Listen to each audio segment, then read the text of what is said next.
UP में उपचुनाव पर सभी राजनीतिक पार्टियां जुटी हुई हैं। चुनाव को लेकर सभी ने दमखम दिखाना भी शुरू कर दिया है। इस दौरान कोई दल बदल और पार्टियों की अंदरूनी सियासत भी देखने को मिल रही है। सपा के एक्शन प्लान के बाद प्रदेश में हो रहे उपचुनाव में कांग्रेस के मैदान छोड़ने की कई सियासी वजह भी अब सामने आई हैं। कांग्रेस सिर्फ सपा की कृपा पात्र बनने के बजाय सियासी भागीदारी चाहती है। सीट बंटवारे पर सम्मानजनक और गठबंधन धर्म के तहत बात ना होना भी कांग्रेस को अखरने लगा है। एन मौके पर सपा की ओर से फूलपुर सीट छोड़ने की बात को कांग्रेस ने खुद के लिए मुफीद नहीं माना, क्योंकि फूलपुर में सपा उम्मीदवार मुजत्तबा सिद्दीकी का टिकट काटकर सुरेश यादव को मैदान में उतारने का कांग्रेस को दीर्घकालीन खामियाजा भुगतना पड़ता। ऐसे में कांग्रेस ने बीच का रास्ता अपनाया। लोकसभा चुनाव के दौरान गठबंधन में कई दिनों तक मशक्कत करने वाली कांग्रेस इस बार सतर्क थी। पार्टी की ओर से उपचुनाव का बिगुल बजने से पहले ही 5 सीटों मंझवा, फूलपुर, मीरापुर, गाजियाबाद और खैर पर दावा किया गया। आपको बता दें कि 5 सीटें भाजपा के खाते में ही थीं। कांग्रेस सूत्रों की माने तो सपा ने गठबंधन धर्म के तहत सीटों पर मशवरा नहीं किया, बातचीत किए बिना ही उम्मीदवार घोषित कर दिया गया। गाजियाबाद और खैर सीट छोड़ने का ऐलान कर दिया गया और इन दोनों सीटों पर एक तरफ सियासी समीकरण अनुकूल नहीं थे तो दूसरी तरफ 2 सीटें छोड़ने की बात के प्रस्तुतिकरण का तरीका भी कांग्रेस को नागवार था। गठबंधन के मुद्दे पर खुलकर बात नहीं होने को भी कांग्रेस ने खुद के सम्मान से जोड़ा और नामांकन के 2 दिन पहले फूलपुर छोड़ने की बात कही गई। इसे कांग्रेस ने मुफीद नहीं माना, क्योंकि फूलपुर से सपा ने पहले ही मुजत्तबा सिद्दीकी को उम्मीदवार घोषित कर रखा था और अगले ही दिन उन्होंने नामांकन भी कर दिया।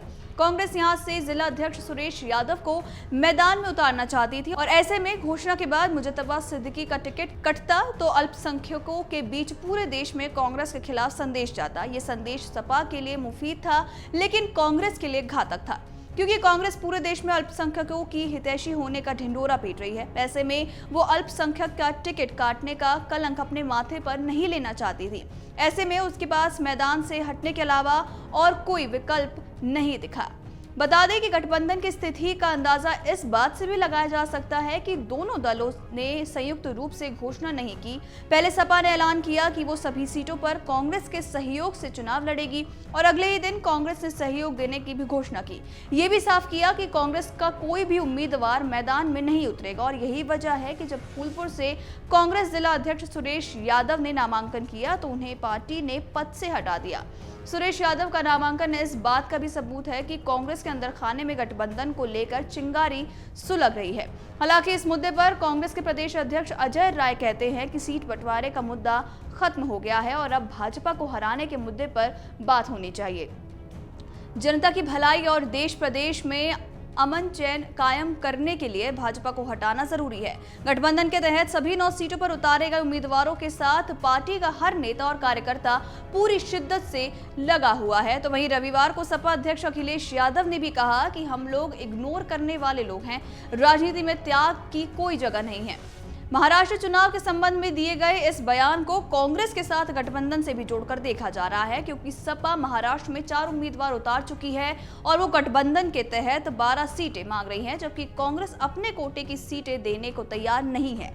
इसके पहले समाजवादी पार्टी ने जम्मू कश्मीर में उम्मीदवार उतारे और पराजय का सामना भी करना पड़ा। तो वहीं हरियाणा में भी सीटों के लिए जोर आजमाइश हुई।